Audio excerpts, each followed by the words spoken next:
guys, welcome to Friends Out 2021 standards videos for judges, volunteers and also for the athletes as well. Sponsored by Killcliff, cleanest energy on the market.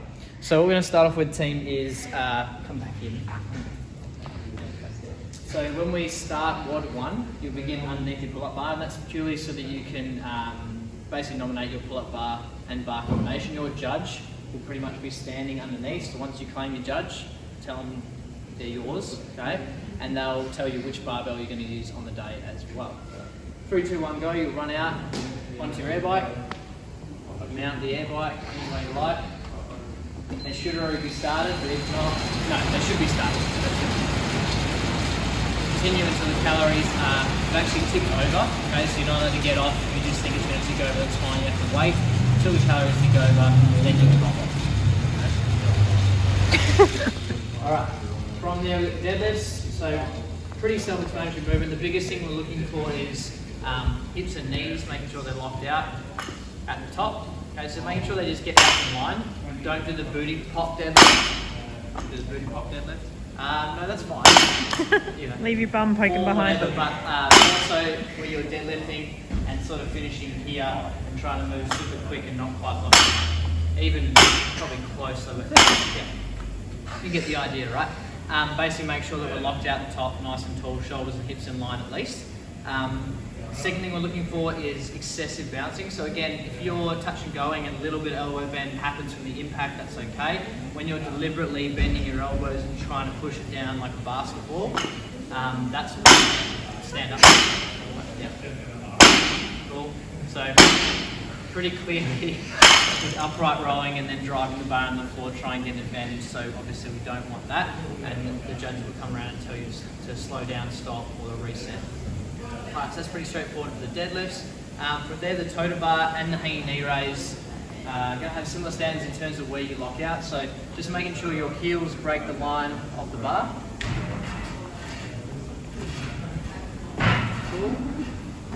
Total bar, and for the hanging knee raise, which could be kipping or strict, it doesn't really matter.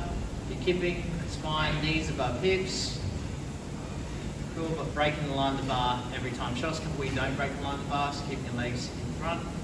It's fine, no rep, cool, so making sure the legs come back in position. Again, you can do that kipping, you can do that strict. With the hanging knee raise, just make sure your legs are straight as well. You're not bringing it back into a bent leg position and just doing this. You want to see straight legs at the back. For the total bar, key parts are making sure that both toes touch at the same time. You're not doing the 1-2 kick, and it is on the inside of your hands. Okay? Both going to wheel around this way. Show us yeah, it's good at that one. Or the kick, no rep. Okay? Also, obviously, you need to make sure that your toes actually physically touch the bar. In training, sometimes we let ourselves get away with a couple of ones that maybe shouldn't. And these, obviously, on the day, you need to clearly hit. It needs to be actual contact. So it's pretty straightforward. That's most of the movements. In the flow of the workout, you would have seen there's a 1-minute rest. That is compulsory. It's not there to actually help you rest. It's there to help you feel the fatigue and then have to do more work. Okay, so the judge will tell you when you're allowed to go again. 3, 2, 1, go. And then you may begin again from under your pull-up bar, run back out, jump on your bike, and then begin again. Again, they would have set it so it's already started for you. Okay? So WOD number 1. WOD number 2, the big lifts, the chaos lifting. So the first thing with this is to remember you can do this in any order that you want. Okay, so if you want to clean first, you want to snatch first, you want to go snatch, clean, it really doesn't matter, it's up to you. It's where a bit of strategy and knowing your body and figuring out what's going to work best is going to be the name of the game. So first of all, for here we've got the snatches. Now if you're RX, here's a squat snatch. Okay, hips below parallel, make sure it's one smooth movement to the bottom, he's not pausing at any moment. Cool. Same with the squat clean.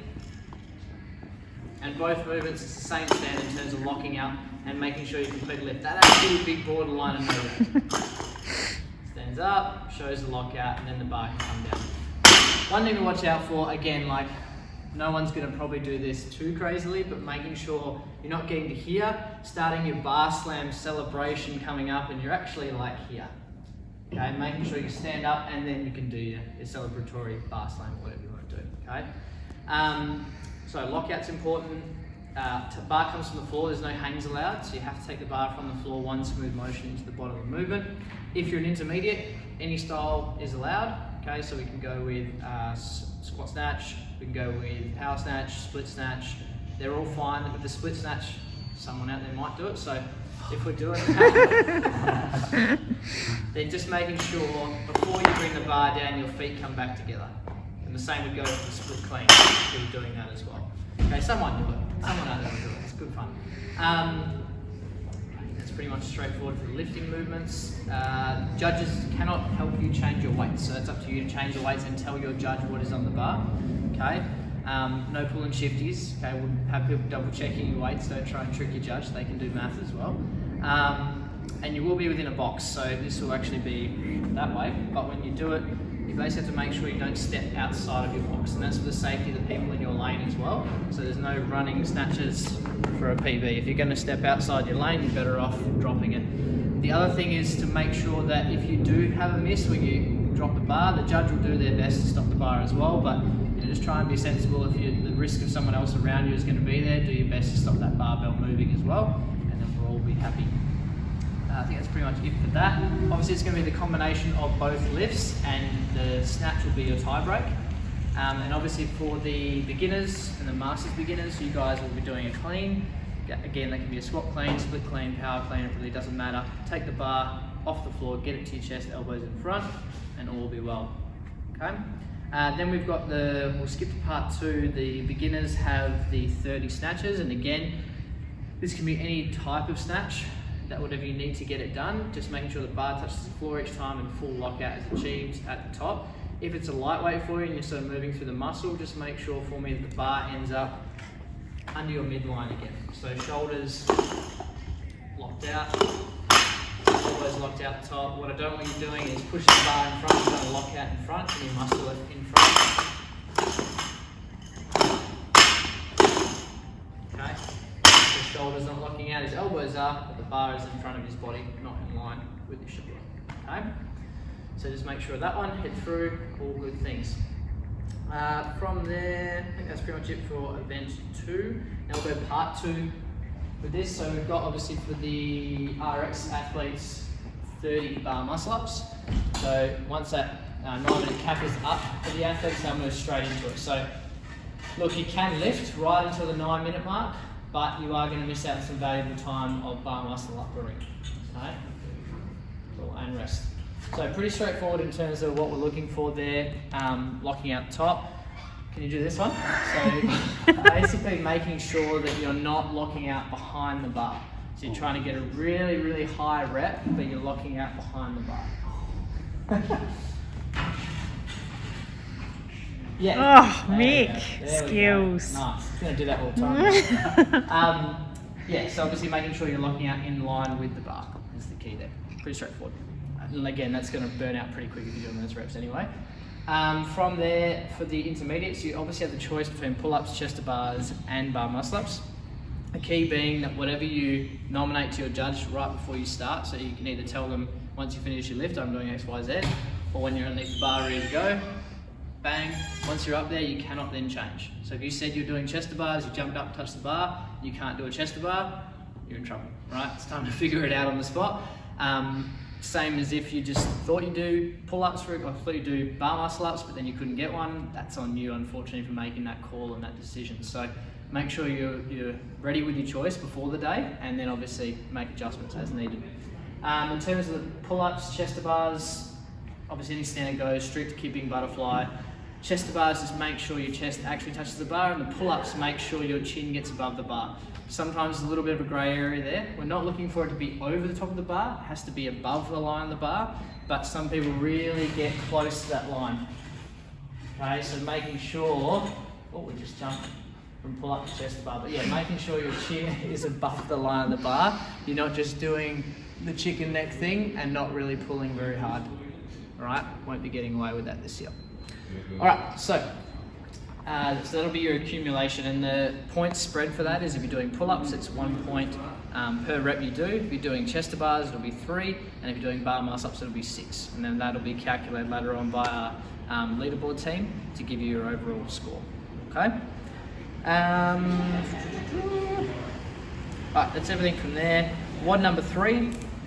So this one you'll start on the rower.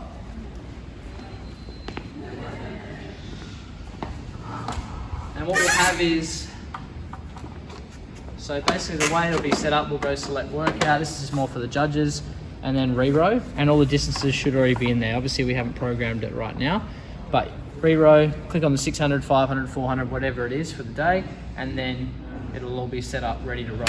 And that's going to count down to 0, give you an exact time as well, which is going to be helpful. So judges on the weekend as well, put down the point seconds as well, so we get an exact time. So for athletes, it's really important you continue pulling until you see 0 meters, because every little pull is going to count, right? So from here, hands behind the back. 3, 2, 1, go. You can grab the handle and then begin pulling. Okay.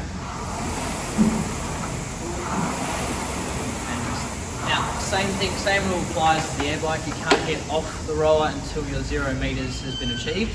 And obviously, it's going to be in your best interest to continue pulling regardless, so you're probably not going to do that anyhow. From there, you move straight with enthusiasm into your dumbbell thrusters. Now, for the RX, Intermediates, Masters, Advanced, you guys will be moving through double dumbbells. Dumbbells must touch some part of your shoulder. And again, locking out on your midline, right? So shoulders and hands in line, not locking out in front of your body. Okay. Almost borderline that one. Yep, we're back in line from there. And then obviously with the squat, hip crease below knee, getting lock out top, hips and the knees. You'll usually knee with a thruster anyway. One thing to be aware of, it's no push jerks allowed, so he can't go, for example, from the bottom of the squat, and as he's just about to lock out, that little cheeky rebend the knees. Right, try to do like a smooth lever, and then thruster jerk. Just something like that, right? We basically want to see one lockout in the knees, and you keep that lockout until you've achieved full lockout in your elbows and shoulders as well. Bend the knees, okay? Now for our beginners and our masters beginners, you guys have one arm thrusters. Now 2 ways you can do it. You can either just hold it with one arm, punch it out. Okay, same deals with the squat, nothing changes with all of that and the lockout. Or you can also hold it with 2 hands on the way down and then let go before you punch it overhead. Okay, so you're not allowed to push it up with both hands, basically. Alright, just to help you control it if you have issues with that.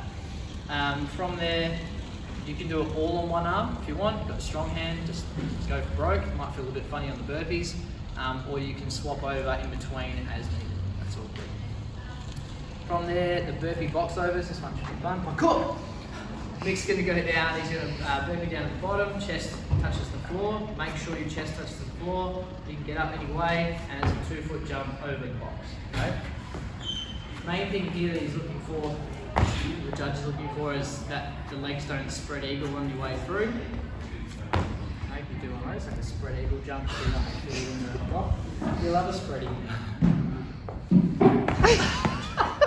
Sort of. No. Pretty much. It goes without saying, if you make contact with the box, it will be a no rep. So it needs to completely clear the object. But pretty much what I'm getting at with that is making sure you're not coming out the side like this and going around the box. You're not really jumping over it. Okay? You can do little like cool half turns in midair and all the rest of it. Get a little bit of Tony Hawk in there. All good. Happy with all that. Now the intermediates, you guys have the option of clearing the box. You can also jump onto and over the box. No lockouts required if you're jumping onto and over the box. That's all good. Cool. Step down. You can step down, yep. And you also have the option, no, that's it. There are your 2 options. That's all you can. I was skipping ahead. Beginners and master beginners, you guys, I'm going to say no clearing in the box. I don't want to encourage anyone, beginners, to do that. The onto and over the box is an option, and also the stepping over to the other side is an option. Okay? If you're doing the step over, make sure that both feet touch the box at the top, and then any way you like to get down is fine. Okay? So if you're a beginner, the world's your oyster a little bit. Okay? You can switch between those movements, that's fine. Start getting tired, realise jumping was a bad idea, that's an option you can go to. Okay? All right. From there, moving into the final, Muay Thai. That's it, right? You've got kettlebell snatches. Now pretty much everything we talked about, the thrusters, in terms of lockouts overhead, is all going to be exactly the same, nothing changes with that. The main thing we're looking for here is a swing snatch. So we're looking for the kettlebell to come between the legs, and then if you're judging, essentially what we're looking for is some part of the kettlebell to be visible behind the hips. Okay? Cool. Other hand cannot touch the knee, anything like that. Yeah, that would be an example of a no rep, being in front and coming further down the body. We want this to be a swing style. Lock out the top squat, you guys know the deal we just talked about. Just making sure you're not locking out and reaching out in front. Okay? Now, talking RX and intermediate, the main and the masters events, you have to do all 15 on one side. So once you pick a side, you have to do all 15 on one side and then complete all 15 on the other side. You can obviously rest in between those sets, but you can't go between hands. Okay? You have to get them all done on one side, all done on the other. From there, the beginners will be the same in terms of having to do all on one side, all on the other. That's it. Kettlebells. Yep. Alright, then from there we've got the handstand walks for the RX. Now what we're looking for here when you kick up is making sure when you kick up your hands are behind the line. Okay? We'll go to the red line, yeah. Oh, no rep. So don't touch the line. There you go, it's demoing the no rep, and that's good. Then you can come down from there, right? So both hands clear the line as well. That was better. Yep, and it's good. So judges will talk your way through that, but obviously if you do take your hand past early, they'll bring you back. Also, it has to be an unbroken go, so if you have to come down midway through or something like that, you just have to do that one again. For intermediates, we have handstand push-ups. Now you've got ab mats for the ladies, and for the guys, no ab mat. What we're looking for is making sure that your butt doesn't stay on the wall as you kick up. We'll just start with a couple of good reps.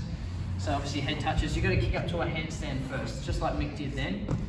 Okay, from there we're making sure at the top, we're fully locked out and we're actually on the wall. So Mick, show us one where you kick up, touch the wall, then you start falling off before you're completely controlled. Yeah?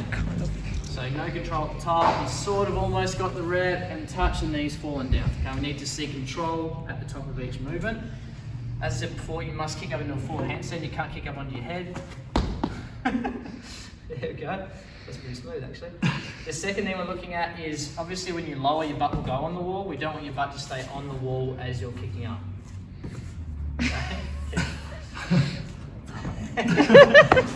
Hard for some use it as an advantage. So basically make sure at the top of the movement, your butt is off the wall and you've got a nice lockout position from there. That's pretty much it for handstand push-ups. Next, for the beginners, they'll have pull-ups. We're expecting the top 6 for each will have pull-ups, even if it's 1 or 2. If you don't on the day, then we'll give you a scaled option for that. That'll involve higher reps with bands. But I think on the day we'll be okay with the top 6. We'll see how we go. No stress if not. And then we've got the Muay Thai ropes, which should be fun. So just showing you pretty much, we've got 3 different lengths. We've got 2 of the really long ones if we've got some really tall people, and then we've got these lengths here as well. So you'll be able to pick on the day which one to use. And yeah, have a lot of fun with those ones. I think that's about it. All right, team, so if you have any questions, we'll post this Thursday. You can drop any of them below that and let us know, and we'll hit you back. If you do have it may sound like a silly question, but it helps everybody, so no stress. If not, ready to rock and roll. Cool. See you all Saturday and Sunday.